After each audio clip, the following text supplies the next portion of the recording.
हाय भैया, हम रिया recording studio Khagaria Bhadas से आज एक सुपरहिट होली सॉन्ग का लाइव वीडियो दिखाएंगे। सिंगर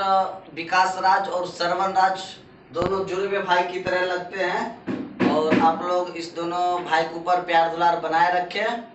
और इस लाइव वीडियो को जरूर देखें और अच्छा लगे तो लाइक कमेंट्स और ज़्यादा से ज़्यादा शेयर करें और मेरे कन्हैया फिल्म्स चैनल और मैथिली झनकार को आप लोग जरूर सब्सक्राइब करें और ब्लैक एंड बटन को जरूर दबाइए। आइए हम अभी लाइव वीडियो दिखाते हैं श्रवण राज और विकास राज का। बड़ा बड़ा फगुआ महाराज की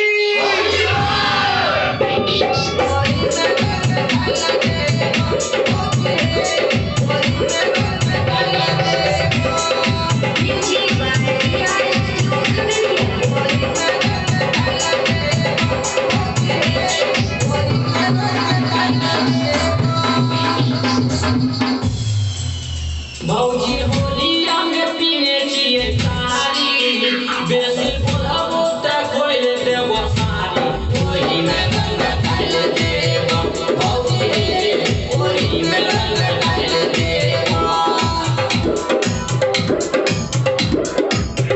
भौजी होलिया में पीने चाहिए तारी ज्यादा बोलबो त खोल देबो सारी होली में रंग डाल देबो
जल्दी हो के या बतैया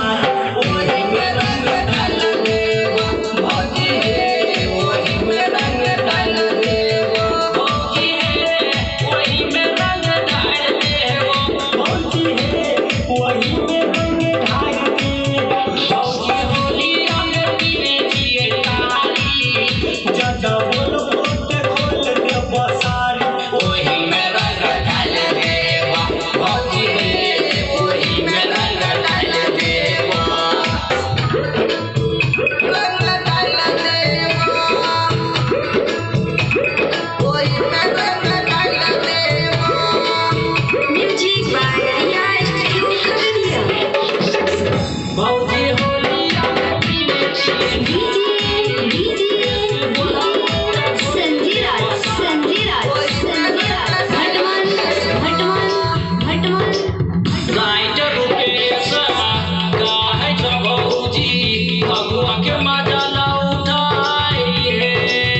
बोल